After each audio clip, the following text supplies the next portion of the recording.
Signs of love don't shout. They don't write novels or make grand gestures. They just wait, like a warm teacup set beside an empty chair. Welcome to Soulful Tales, where quiet stories speak loudest to the heart. If this story touches you, please consider subscribing, liking, or leaving a gentle comment below. It helps more hearts find us. Now, let's begin. Exactly 4 p.m., the kettle sang.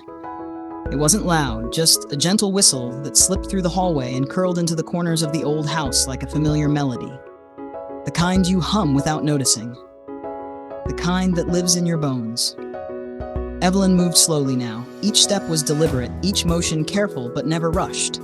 Her bones ached, her fingers stiffened in the cold, but she never missed tea time. Not once in 40 years. Not even when the chair across from her sat empty. The small table by the window was already set. Always was. 2 coasters, 2 teacups, 2 spoons laid parallel on a linen napkin so soft and faded it could have belonged to her mother. Maybe it had. Evelyn couldn't remember anymore. One cup had tiny violets painted around its rim, her favorite since she was a girl. The other was plain white, no patterns, no fuss, just a clean, simple cup. It had been her granddaughter's. Evelyn still poured tea into both cups. She still added a sugar cube to the white one. Just one. And a splash of milk. Mara had liked it that way. She still placed 1 ginger biscuit beside each saucer, lining them up neatly like they used to do when they made a game of it, pretending the biscuits were tiny ships docking at a porcelain port. She still sat in the same spot, on the left side of the table, where the sunlight spilled through the window at just the right angle to warm her shoulder. She still sipped quietly, slowly. The other cup steamed silently. Across from her, the chair sat still, empty, expectant. But Evelyn never skipped a day, never stopped pouring 2 cups, never once drank from both. People told her it was silly, sentimental, that she should move on, whatever that meant, that she was only reminding herself of what she didn't have. But that's not how Evelyn saw it. To her, the second cup wasn't about absence, it was about possibility. It was about the way Mara used to run barefoot through the garden and burst in the door, breathless, cheeks flushed pink, hair tangled in wind and dandelion wishes. It was about the way she'd flop into that chair like she owned the world and say, "Guess what happened at school today?" As though every story she told was the most important thing anyone could hear. It was about the laughter, the crumbs on the table. The way Mara once said, "I want to be like you when I grow up. I want to live in this house and drink tea forever." Evelyn never told her, but she had cried that night, quietly in the kitchen with the lights off. Not out of sadness, but out of the terrifying, blinding love that sometimes wraps itself around your heart so tightly it hurts, even in the best way. But children grow, seasons change, and promises made in innocence are often left behind on the edges of adulthood. Mara had gone off to college in the city. She had plans, dreams, a job, a boyfriend for a while, then another. Evelyn didn't keep track anymore. They hadn't spoken face-to-face in over 3 years. There had been calls, short ones, and cards on holidays. Sometimes flowers, but no visits. Still, Evelyn poured the tea. Some afternoons she would speak aloud, just a few words. "It's Earl Grey today. You always hated chamomile. The neighbor's dog dug up the lilies again. Can you believe it? I baked the lemon tart you used to love. It's a bit too tart now without you here." She didn't expect anyone to answer, but the silence never felt empty.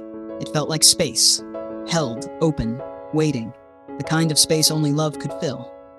On the windowsill, beside a potted plant that had refused to bloom since 2019, sat a photo in a chipped silver frame.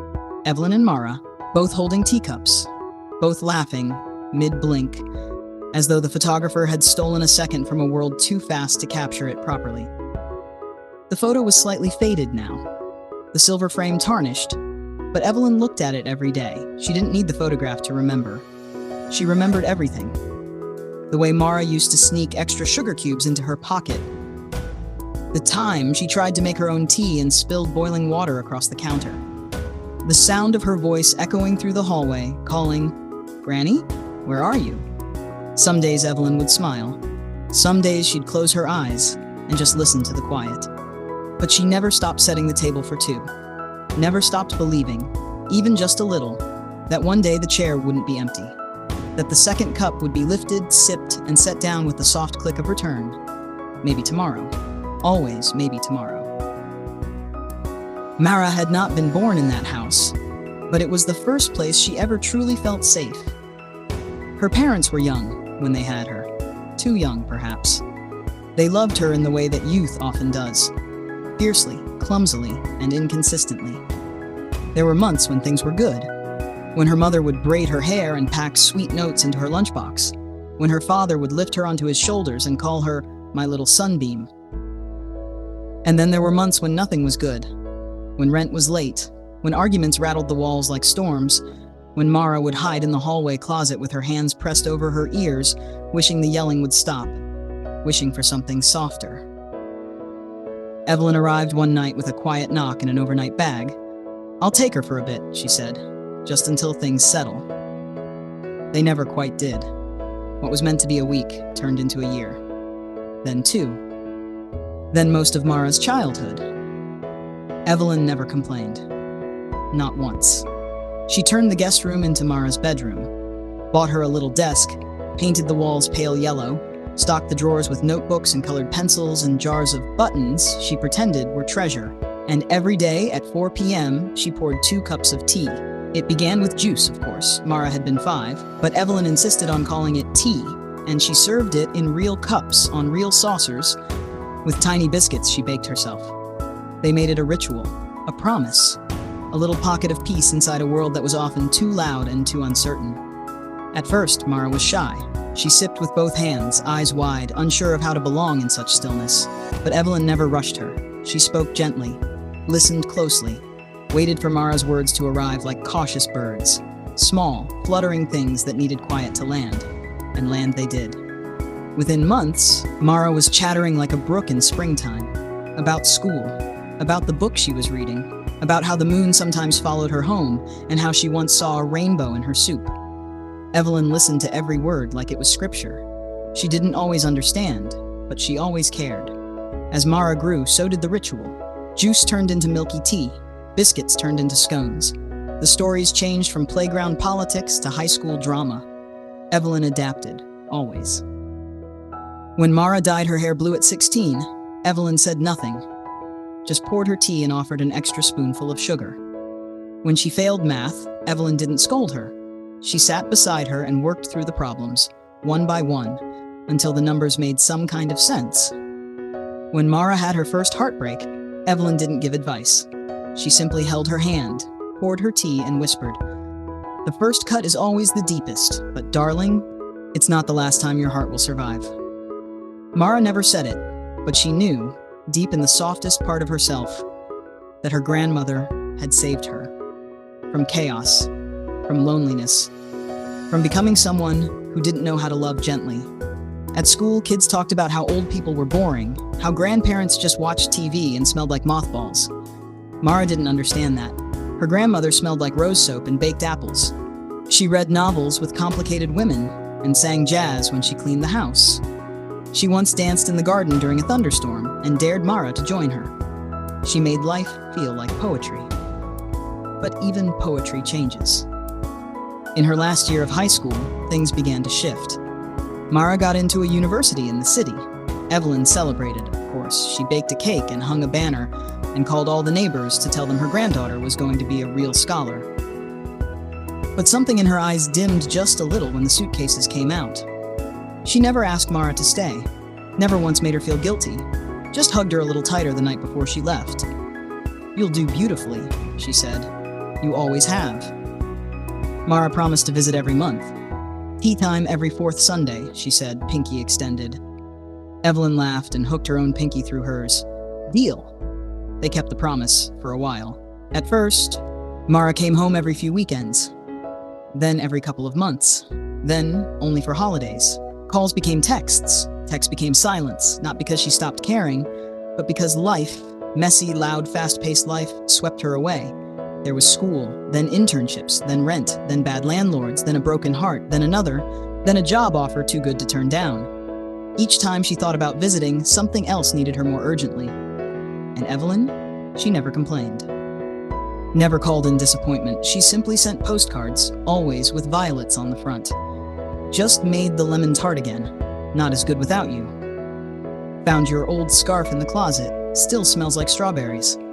I left the second teacup out, just in case.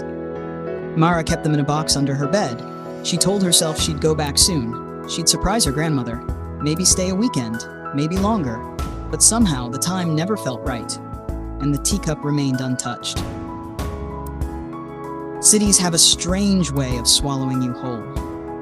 At first, Mara had been enchanted by the chaos, the lights, the constant motion, the illusion that something important was always happening, somewhere, with someone, just beyond the next corner. She threw herself into it with the desperation of someone trying to reinvent who they were. No one in the city knew she grew up in a quiet town with lavender curtains and teacups. They didn't know her bedtime was once 9 p.m. or that she could bake a perfect apple tart at 15. That suited her. In the city, she could be anyone. Bold, clever, ambitious, and she was. For a time. She joined a marketing firm after graduation, the kind with open offices and espresso machines that never quite worked. She made friends, dated occasionally, climbed the ladder faster than most. But the days blurred together in a steady hum of meetings, traffic, and noise. Weekends vanished into errands and inboxes. Mornings began with alarms that rang too early. Nights ended with screens glowing in the dark. Every so often, she'd find herself paused at a window, tea in hand, and for a moment, just a flicker, she'd see her grandmother's face. Not clearly, just the impression of her. The shape of her hand turning a teacup, the soft movement of her mouth when she said Mara's name. And then it would vanish, swallowed by deadlines and distractions. She told herself Evelyn understood, that she was old-fashioned, that she probably didn't expect much from her anymore. But that wasn't true. What Evelyn expected had never been measured in frequency. It was measured in presence, in moments, in thought. And Mara, though she tried not to admit it, had slowly forgotten how to be present. She texted on the go, called between subway stops. She sent postcards with vague updates and promises she never kept. Soon, she wrote. I'll visit soon. But the word soon had no shape, no plan. It floated between them like steam off a cup of tea left untouched. On Evelyn's birthday, Mara almost took the train home. She bought the ticket, packed a bag, made it to the station. And then her manager called. Crisis on a campaign, urgent client revision, deadlines moved up, and just like that, the bag went back in the closet. The ticket was canceled. That night, she stood at her apartment window, rain tapping gently against the glass, and felt something inside her shift. She didn't cry. Not yet. But she opened the box beneath her bed and pulled out one of Evelyn's postcards. It read in that soft, looping script, open quote, tea at 4 today. The jasmine's blooming. Wish you could smell it. Close quote. Mara stared at the card until her vision blurred. She tried to imagine the garden, the scent, the way sunlight fell across the kitchen floor. The way Evelyn's hands cupped a teacup like it was something sacred. But the images were faded, slippery, like dreams she couldn't quite hold. And that scared her, not because she was forgetting Evelyn, but because she was forgetting herself. The girl who once believed love could be poured. The girl who knew silence could be warm. The girl who always showed up even when no one asked her to. That girl felt far away now. Mara sat on the edge of her bed, holding the postcard like it might pull her backward, into a slower world, a kinder rhythm, a room with 2 teacups and soft jazz playing on an old radio. But the city called again the next morning, and she answered, as always. The letter arrived on a Tuesday. Not an email, not a text. A real letter, folded, creased, and addressed by hand in unfamiliar script. Mara almost missed it. It had been tucked between a coupon flyer and a magazine she never subscribed to. She was halfway to throwing the stack in the recycling bin when her eyes caught the return address, Willow Street, Greystone, her grandmother's town. The name on the envelope wasn't Evelyn's. It was someone named Lorna. The next-door neighbor Mara vaguely remembered. A widow with too many cats and a fondness for humming gospel songs in her garden. Inside, the letter was short, plain, terribly polite. Open quote, Dear Miss Mara, I hope this note finds you well. I'm writing because your grandmother, Evelyn, took a fall 2 nights ago. She's stable. The doctor says it wasn't too serious, but she's in the hospital for observation. I thought it might bring her comfort to see you. She's been asking for you. Sincerely, Lorna Hall, 103 Willow Street, P.S. She still sets your teacup out every day. Close quote. Mara read the letter once. Then again. Then a third time, slower, as if the ink might change if she just understood it better. Something heavy dropped into her chest, a leaden, aching thing that hadn't moved in years. She didn't cry. She folded the letter neatly, placed it on her kitchen table, and stared at it for 5 full minutes. Then, without packing a bag or making a single phone call, she walked into her bedroom, changed her clothes, grabbed her wallet, and ordered a rideshare to the station. The train platform was quiet. She sat alone, ticket trembling slightly in her hand. The city roared just outside the concrete barriers. But here, in this liminal space between departure and return, everything felt suspended, unfinished, sacred. She kept checking her phone, though no new messages came. What would Evelyn say when she saw her? Would she smile, cry, be disappointed? Mara didn't know. She only knew she had to go. Not because she'd gotten a letter, not because someone told her to, but because deep in her marrow something old had awakened. Something that said, she waited, and now it's your turn. The train ride took just over 3 hours, but Mara couldn't remember a single mile of it. She watched trees blur past the window, watched the sky shift from city gray to a softer country blue, watched her own reflection, tired, older, uncertain, staring back at her. When she stepped onto the platform at Greystone Station, the air smelled like soil and wood smoke in spring. And suddenly, she was 10 again. Running into Evelyn's arms, covered in grass stains, kicking off her muddy shoes at the door, laughing as a teacup clinked against porcelain. It hurt, the flood of it, all that memory, all that sweetness. She felt it twist inside her, sharp and beautiful. She took a cab to the hospital. The nurse at the desk smiled kindly when Mara gave her name. "Room 204, she said. "She's been asking about you." Mara's legs moved before she could think, down the hallway, up the stairs, past beeping machines and antiseptic smells and posters reminding people to wash their hands. And then, a door, slightly ajar. She pushed it gently. There, propped up in bed, her gray hair a little thinner, her cheeks pale but unmistakably hers, was Evelyn. She looked up and smiled. "Mara," she said like it was the most natural word in the world. Mara froze. Her breath caught. "I came as soon as I got the letter," she whispered. Evelyn didn't ask why it had taken her so long. She didn't say, "It's been 5 years." She didn't say, "I thought you forgot me." She just opened her arms, and Mara folded into them like a child. For a moment, neither of them spoke, just the steady beep of the heart monitor, the warmth of 2 hands that had waited far too long, the quiet forgiveness that only love can offer, wordless, unconditional, immediate. Then Evelyn chuckled. "I told Lorna not to make it sound too dramatic," she said. "I'm not dying. Not yet." Mara laughed through her tears. "I still came." "I knew you would," Evelyn said. "Eventually." "Why didn't you ever ask me to visit?" Evelyn looked at her, eyes soft. "Because love doesn't chase," she said. "It waits. That's the difference." The room fell silent again. Then Evelyn added, as if remembering something small and lovely, "I left your teacup out this morning, just in case." And Mara, broken wide open by 7 words she didn't know she needed, began to cry. Mara stayed in Greystone for a week. She hadn't planned to. She'd brought nothing but a small handbag, her charger, and the guilt of too many missed years. But something about that hospital room, the quiet hum, the pastel curtains, the soft way Evelyn's hand curled into hers, made time bend differently. She called her office the next morning and left a shaky voicemail. "Family emergency," she said. I'll let you know when I'm back." And for the first time in years, she turned her phone off. Evelyn wasn't in critical condition. The fall had left her with bruised ribs and a fractured wrist. But age makes everything slower.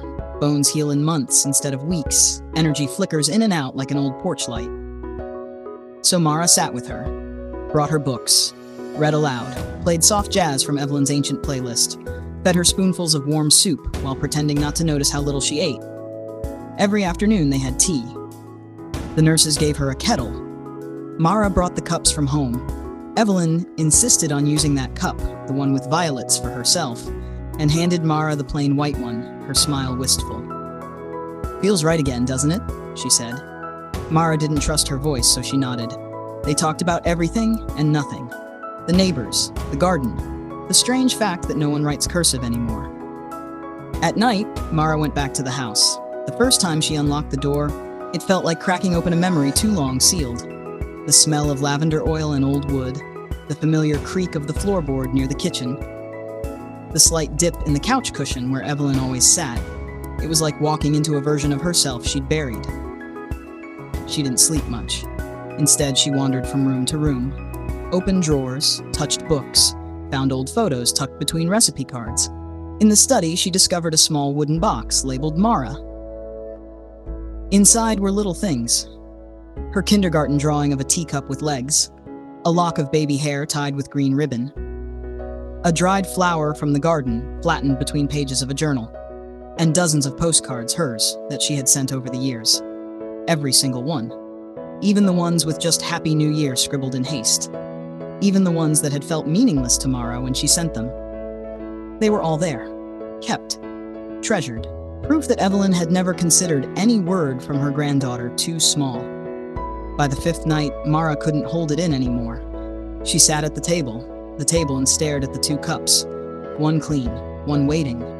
Then she whispered, "Why did I stay away so long?" No one answered, of course, but somewhere inside her, a quiet voice said, "Because you thought she'd wait forever." Evelyn died quietly, just after tea time. The doctor said it was peaceful, that her body had simply let go.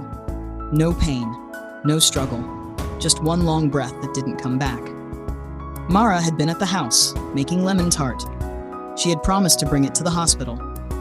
Evelyn had laughed the day before, saying, "Let's see if you still remember how to bake." The timer had just dinged when her phone rang. She didn't cry at first. She stood there in the kitchen, hands dusted with flour, the smell of citrus warm in the air, and stared at the phone like it had betrayed her. Then she walked upstairs, sat on Evelyn's bed, and wept into the blanket that still held her scent. The funeral was small. Just a handful of neighbors, a distant cousin, the mailman who delivered to Evelyn for 20 years and cried harder than anyone expected. Mara gave the eulogy. She didn't write it down. She just stood beside the casket and told stories. About tea, about violets, about love that doesn't shout but shows up anyway, every day, at 4 p.m. After the service, Lorna pulled her aside. "She was proud of you, she said. Never said a bad word. Not once." Mara nodded, tears threatening again. "She never stopped believing you'd come back," Lorna added, "even when we all thought you wouldn't." That night, Mara sat at the table alone. 2 cups, one heart heavier than it had ever been. The house felt different now.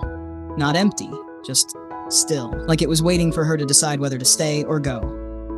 She had every reason to leave.